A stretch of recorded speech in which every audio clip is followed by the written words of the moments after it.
আজ হালকা আলু পটলের ঝোল করব চিংড়ি মাছ দিয়ে একটু কালো জিরে দিয়ে। প্রথমে পটল আর আলুগুলোকে একটু ভেজে রেখে দিয়েছি, তারপরে চিংড়ি মাছগুলোকে হালকা একটু ভেজে নিলাম। তেলের মধ্যে কালো জিরে, শুকনো লঙ্কা, একটু এলাচ, দারচিনি দিয়ে একটু নেড়ে চেড়ে আমি ভাজা আলু পটলগুলোকে ছেড়ে দিলাম।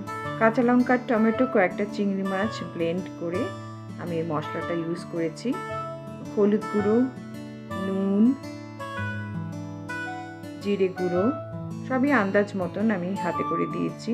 লঙ্কা গুঁড়ো নিয়ে একটু এগুলো দিয়ে আমি কষে নেব। একটু চিনি দিলাম, চিনি দিয়ে আমি একটু জল ঢেলে দেবো।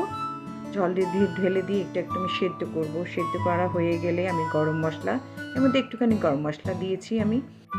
এরপর আমি চিংড়ি মাছগুলোকে দিয়ে 2 মিনিট ফুটিয়ে নামিয়ে নেব। আমার সিম্পল আলু চিংড়ি পটলের ঝোল রেডি।